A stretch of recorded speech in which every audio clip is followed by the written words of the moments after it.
I never imagined my life would take such a turn.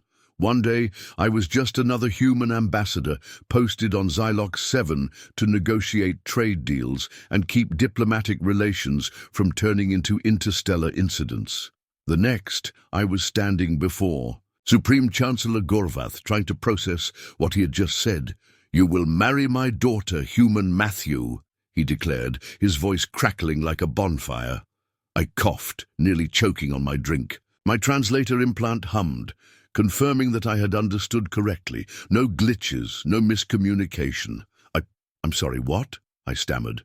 "You have earned our favor," he said, his deep-set bioluminescent eyes narrowing as if daring me to refuse. "Our customs demand an alliance through marriage. It is a great honor, right?" I knew Xyloxian culture well enough to understand that alliances were sacred. In their society, family ties weren't just social constructs, they were the foundation of power, influence, and status.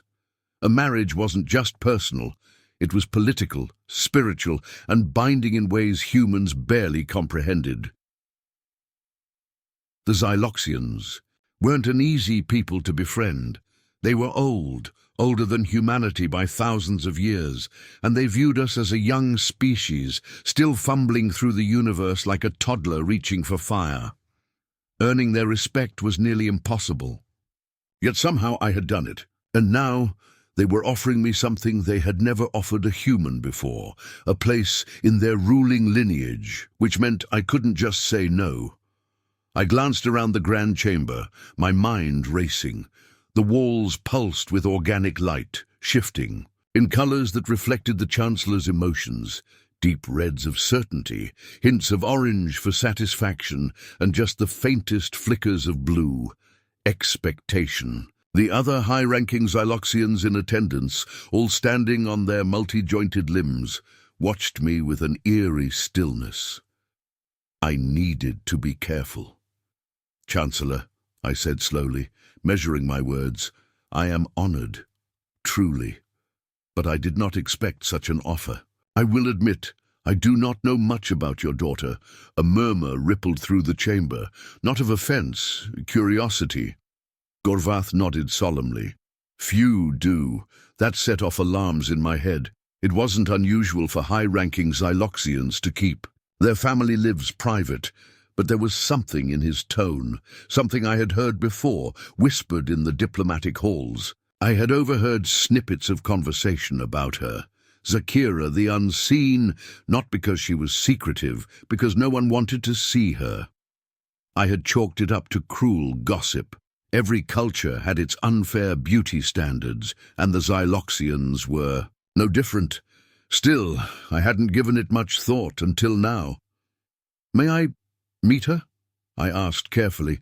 The Chancellor considered my request for a long moment. His tendrils twitched in thought. "You may." He motioned to one of his attendants, who scurried away through a shifting archway.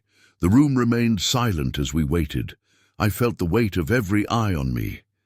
Then she entered. Zakira moved with a deliberate grace, her long, slender limbs folding and unfolding like liquid shadows. Her skin, a chaotic mix of sharp ridges and translucent membranes, shimmered with eerie patterns of light. Where other Xyloxians had smooth, flowing exoskeletons, hers was jagged, unpredictable, asymmetrical. Bioluminescent tendrils draped from her head like living curtains, pulsing in colors I couldn't decipher. And her eyes, 6 of them blinked at different intervals, glowing softly. She was unlike anything I had ever seen. The rumors hadn't exaggerated. She didn't fit Xyloxian standards of beauty, or human ones for that matter, but there was something else about her, something I couldn't quite name. She studied me just as I studied her. I couldn't read her expression, but I had the distinct feeling she was measuring my reaction. "You are hesitant," she noted, her voice resonating in layers, like a song played in different octaves at once. I forced a smile. "I just wasn't expecting this." "You are not alone in that," she said, a flicker of something in her tone. Was it amusement? "But we must do what is best for our people, mustn't we?" I exhaled. She understood. She wasn't some naive royal being forced into this. She knew exactly what this was, a political maneuver, and yet there was something in her voice that made me pause. I had entered this chamber thinking of duty, of politics, of alliances. But as I looked into her eyes, those strange, glowing orbs that saw the universe so differently than I did, I wondered, was there more to this than I realized? They called her Zakira, the unseen, and not because she was mysterious. No, it was because no one wanted to see her. Even among a species as alien to humans as the Xyloxians, she was regarded as an outlier. In the weeks leading up to our wedding, I began to hear the whispers more clearly. Before, they had been nothing more than background noise in diplomatic halls, idle talk that I had ignored because it wasn't my business. But now, as the future husband of Zakira, the talk was about me. He doesn't know what he's getting into. Perhaps he is blind or has a defect that prevents him from seeing. Poor thing. No one deserves that fate. They didn't mean for me to hear them, but I did, and it unsettled me. I had spent enough time among Xyloxians to understand their standards of beauty. Unlike humans, who valued symmetry and smoothness, Xyloxians found elegance in the flow of their bioluminescence, in the harmonious arrangement of their exoskeletal ridges, in the way their movements aligned with natural patterns. A well-formed Xyloxian looked like a living current of energy, moving with the rhythm of the universe. Zakira, by their standards, was discordant, unbalanced. Her body didn't flow, it fractured. Her lights flickered in unpredictable pulses. Her limbs, though graceful, didn't move with the effortless synchronization of her people. And her 6 eyes, instead of blinking in unison, operated independently, creating an unsettling effect that left most who looked at her uneasy. But none of that told me who she was. So I decided to learn. Our first conversation after the engagement was formal, almost painfully so. We sat in one of the palace's quiet chambers, surrounded by walls that shifted their color according to mood. Hers were a muted green, and mine, embarrassingly, were streaked with nervous yellow. "You do not have to pretend," she said, watching me with those mismatched blinks. "Pretend," she tilted her head slightly, "that you are comfortable." I hesitated. She had seen through me instantly. "It's not that I'm uncomfortable, I just don't know what to say." "Then say nothing," she replied simply. "Listen instead." And so I did. Zakira spoke of Xyloxian traditions, of her role as the Chancellor's daughter. She was well-educated, fluent in multiple languages, and had a sharp mind for strategy. But she had never been allowed to take a leading role in governance, never been given the same opportunities as others of her rank. "They see only my form," she said, her voice steady. "They do not see what I could be." There was no self-pity in her tone, no resentment. Just fact. Something about that struck me. I had grown up in a system that valued merit, or at least claimed to. Sure, humans had their own biases, every species did, but I couldn't imagine being dismissed outright because of something I had no control over. Zakira had spent her entire life in the shadow of her father's expectations, knowing she would never be presented to potential suitors, never be chosen by another Xyloxian, but now a human had been chosen for her. "Do you resent this arrangement?" I asked. She considered the question for a moment. "No." That surprised me. "Really? Would it change anything if I did?" I had no answer for that. She leaned forward slightly, her tendrils swaying with the motion. "I have spent my life as an outsider among my own kind. I have learned to read the unspoken truths of those around me. I know when someone fears me, when they pity me, when they look at me and see only what I am not." Her gaze was unflinching. "What do you see, Matthew?" I swallowed. I wasn't sure what she wanted to hear. Finally, I settled on honesty. "I don't know yet," I admitted, "but I'd like to find out." For the first time, Her shifting colors warmed into something softer, something almost pleased. "Good," she said. "Then we have something in common." The wedding was a grand affair, a spectacle meant to solidify the alliance between humanity and the Xyloxians. The invitations had been sent across the galaxy, drawing diplomats, noble houses, and military leaders from both species. Some came in genuine support. Others came to gawk at the human fool who had agreed to marry the Chancellor's daughter.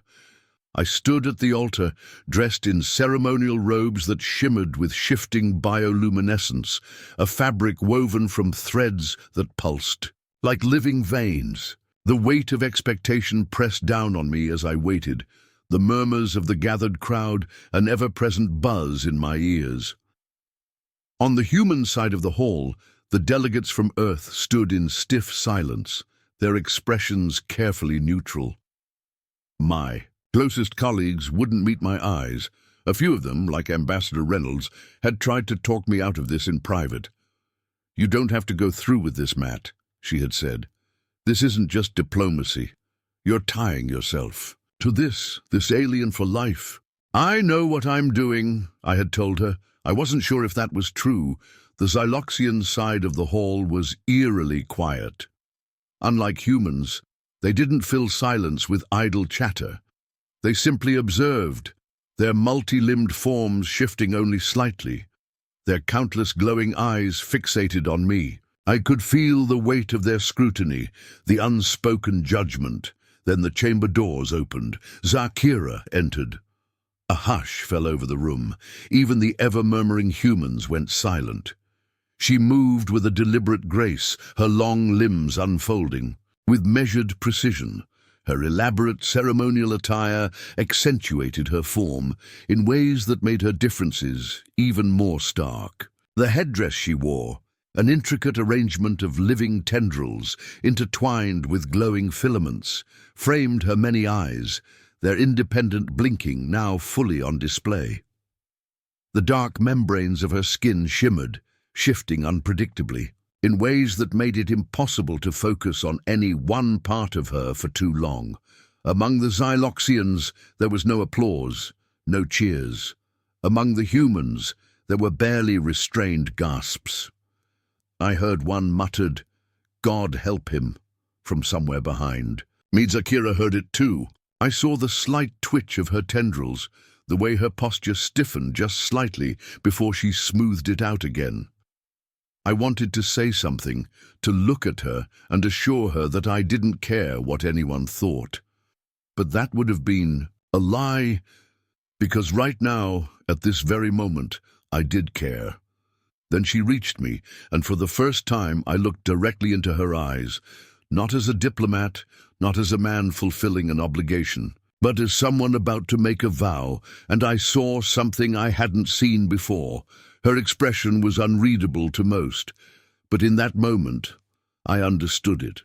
She was afraid, not of the marriage itself, but of what it meant, of being bound to someone who might only ever see her as a duty, of spending her life with a husband who might never truly look at her without flinching. I took a slow breath, and then, against every instinct telling me to remain formal, I reached out and took her hand. There was a flicker of surprise in her eyes. The officiant, an elder Xyloxian whose body pulsed with ancient wisdom, began the rites. Their voice resonated through the chamber, speaking in a language older than human civilization itself. I barely registered the words. I only saw Zakira. When the time came for our vows, my voice was steady. "I do," I said. A pause, a hesitation. And then she spoke. "I do as well." There was a final hum of energy as the officiant completed the ritual. The bond was sealed. There was no turning back now. Zakira's father, Supreme Chancellor Gorvath, let out a deep, approving resonance. The Xyloxian nobles nodded in satisfaction. The humans, for the most part, remained expressionless, their faces unreadable. But I could feel it. They thought I had just condemned myself.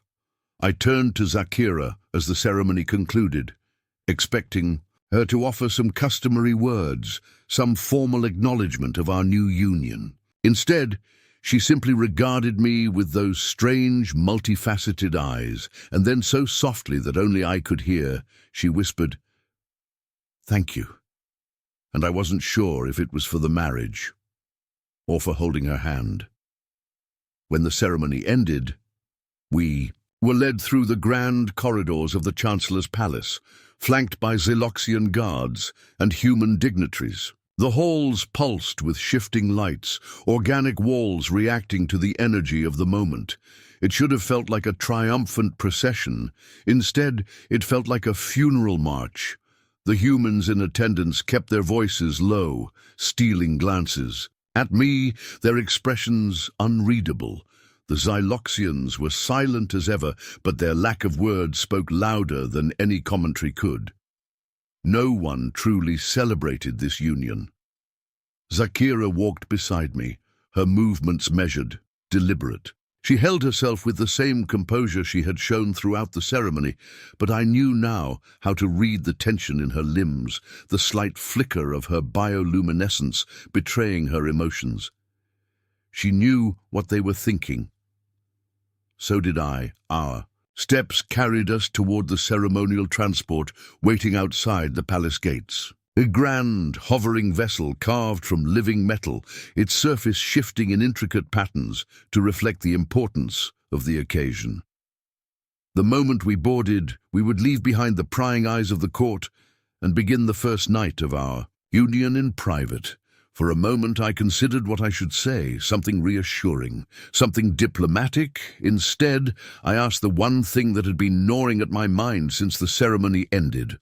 "Why did you thank me?" Zakira turned her head slightly, one of her 6 eyes locking onto mine, before the rest followed in a slow cascade. "You don't know?" she asked, her voice carrying that layered resonance that always made it sound like she was speaking in multiple frequencies at once. I shook my head. "I have a guess, but I want to hear it from you."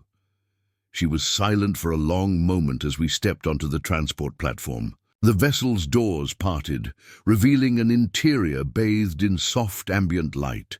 Inside, a private chamber awaited us, lined with flowing organic seating designed to adapt to our bodies. The door slid shut behind us, sealing us away from the prying eyes of the galaxy. Only then did she answer. "Because you did not hesitate," she said. I frowned slightly. "I did, though. When your father first proposed this, I hesitated. A lot." She made a small chittering sound. A Xyloxian laugh. "Not at the ceremony. Not when you took my hand. You did not pull away." It hit me then. She wasn't talking about the arrangement. She was talking about the moment we had stood together before the entire court, when I had reached out and taken her hand of my own free will. The simple act of touching her, something no other Xyloxian and certainly no human had ever done, in a moment like that, had meant something to her. I leaned back slightly, considering that. Was that really such a big deal? Zakira shifted, her bioluminescent tendrils pulsing with a rhythm I couldn't quite read. "In your world, perhaps not. In mine, no one wishes to touch what they find unpleasant." There was no bitterness in her tone, only fact. And that somehow made it worse. "I don't find you unpleasant," I said before I could think better of it. One of her eyes blinked. "No." I shook my head. "You're different, sure, but different doesn't mean bad." She studied me for a long time. The silence stretched between us, but this time it wasn't heavy with judgment or expectation. It was thoughtful. "Humans are strange," she said at last. I smiled slightly. "You have no idea." The transport hummed as it lifted off, carrying us away from the palace. I wasn't sure what waited for us beyond these walls, beyond the ceremony, and the politics and the expectations of 2 civilizations. But for the first time since this all began, I thought that maybe, just maybe, we weren't as alone in this as we had both feared. The transport moved smoothly through the night sky, the sprawling cityscape of Xylox 7 stretching beneath us like a living organism. glowing veins of bioluminescent streets weaving through towering structures. I watched the view in silence, feeling the weight of the day settle onto my shoulders. Zakira sat across from me, her form partially obscured by the dim, ambient light of the transport's cabin. She was watching me, though she made no move to speak. I wasn't sure if she was waiting for me to say something or if she simply preferred the quiet. This was the first time we had been truly alone since the announcement of our engagement. No attendants, no advisors, no expectant stares, just us. I rubbed a hand over my face. So, what now? Zakira tilted her head slightly, the motion slow and fluid. Now we fulfill our obligations. Her voice was steady, unreadable. I had spent enough time around her to know that her control over her tone was impeccable, carefully measured, revealing only what she wanted others to hear. I sighed. I meant between us. What happens now that we're married? She regarded me for a moment, before replying, That depends on you. That caught me off guard. Me? You are the outsider in this arrangement, she explained. I was always expected to marry for political gain. I have had years to prepare for such a possibility. You, however, were given little choice. I frowned. And you think you had more of a choice? More than you, yes, she said simply. I knew no Galaxian would ever seek me as a mate. I accepted that long ago, but I also knew that if my father ever found someone willing, I would have no right to refuse. My choice was in accepting that reality. There was no resentment in her voice, no sorrow, just the quiet acceptance of a truth she had lived with for years. I exhaled slowly. You don't have to keep pretending you're okay with this. Zakira blinked, one set of her eyes closing while another remained open. And if I am not pretending? I hesitated. Are you? She was quiet for a long moment before answering. I do not know. It was the first time I had heard uncertainty from her. I studied her then, really looked at her, not as the alien daughter of a powerful ruler, not as the so-called unseen that her people whispered about, but as someone caught in the same storm, as me. You said I have more control over this than you, I said after a moment. Why? Zakira's bioluminescence flickered slightly before settling into a muted glow. Because you are human. I raised an eyebrow. That's it? She inclined her head. Humans have different customs, different expectations. Your people do not bind themselves to fate as we do. If you wish to leave this marriage, you would find a way. Your people would not force you to remain. I leaned forward, resting my arms on my knees. And what about you? If you wanted to leave? She did not answer immediately.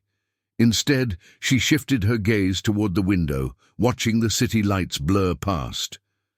I would not, she said finally. Because to me, fate is not something to be escaped.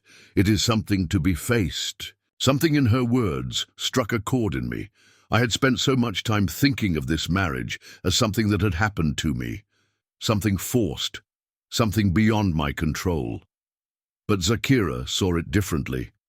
To her, this was simply the path set before her, and she had chosen to walk it, not because she had to, but because she refused to turn away from it.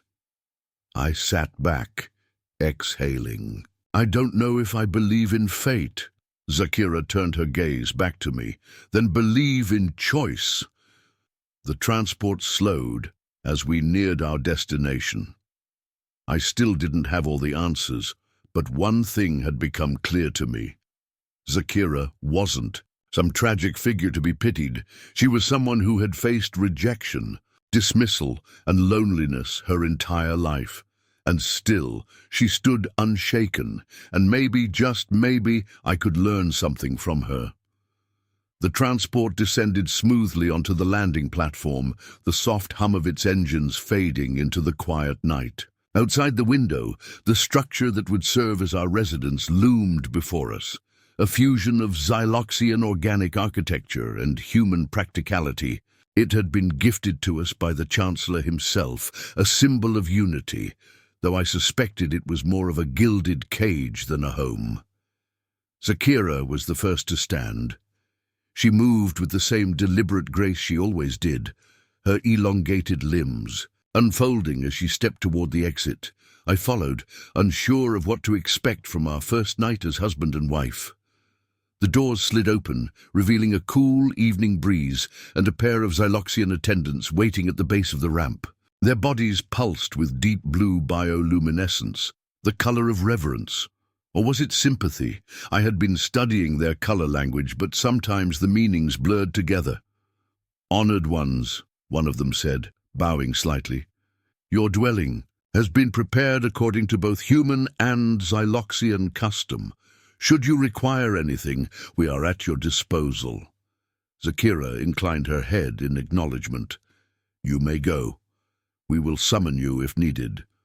The attendants hesitated for the briefest moment before bowing again and retreating. I caught the way they glanced at Zakira before they left, the way their eyes lingered on her for a moment too long. They pitied her. I clenched my jaw, shoving the thought aside as we stepped inside. The interior was unexpected. I had imagined something cold, impersonal, a political residence more than a home. Instead, the space felt almost thoughtful. The walls were alive with soft, pulsing light, shifting in colors meant to soothe. The seating was designed to accommodate both our species, melding Xyloxian fluidity with human structure. Even the air smelled different, a subtle blend of something floral yet unfamiliar. "You had a hand in designing this," I said, realizing it wasn't a question.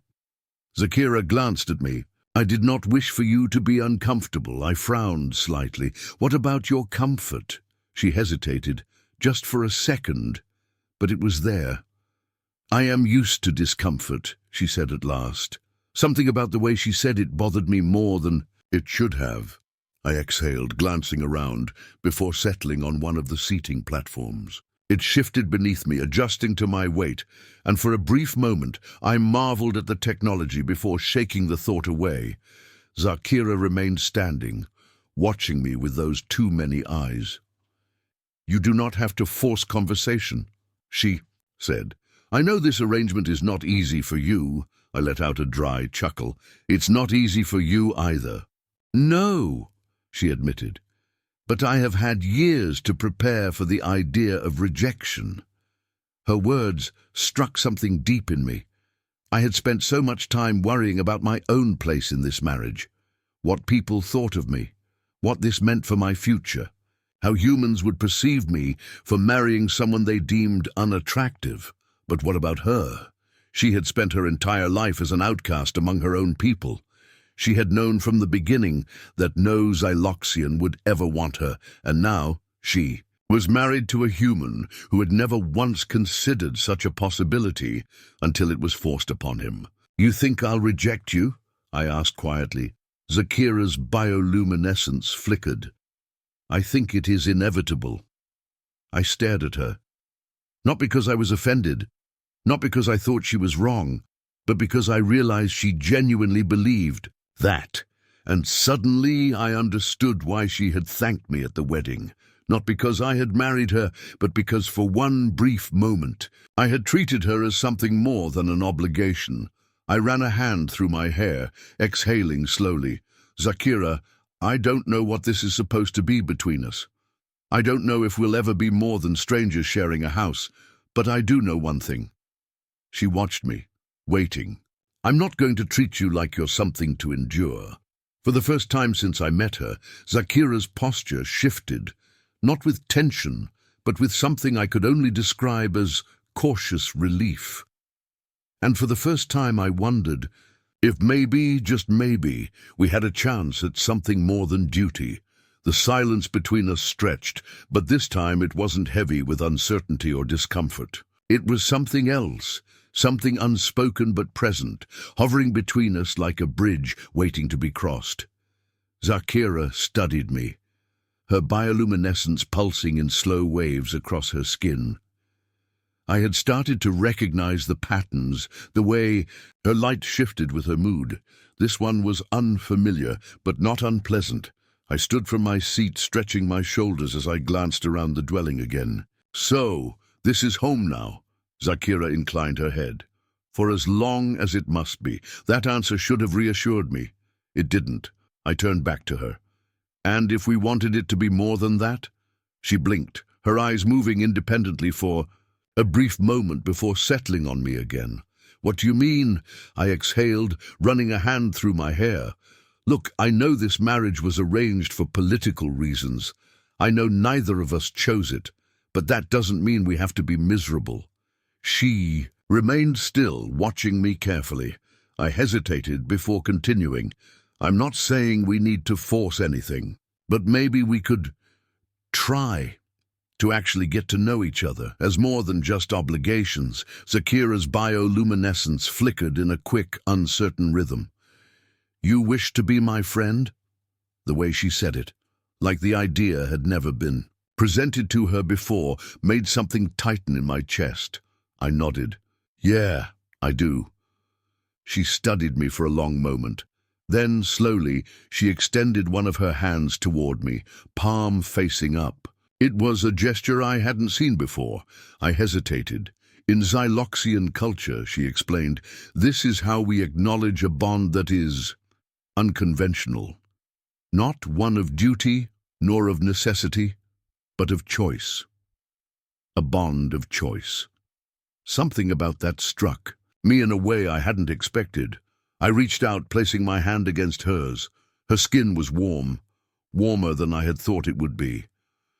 There was a slight texture to it, like the surface of smooth stone warmed by the sun. Her bioluminescence shifted. Again, the glow pulsing in time with something I couldn't see. "You are an odd human," she murmured. I grinned. "I'll take that as a compliment." Her eyes flickered, and then, to my surprise, she let out a small, chittering laugh. It was the first time I had ever heard it, and it was nice.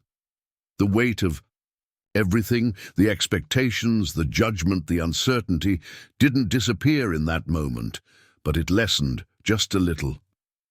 Zakira withdrew her hand, her glow soft and steady. "If you truly wish to know me, then I will not stop you." I nodded. "Good, because I think I'd like that." For the first time since this marriage had been arranged, I didn't feel like I had just been bound to a stranger. I felt like I had taken the first step towards something else. Maybe it wasn't love. Not yet. But it was something. And for now, that was enough.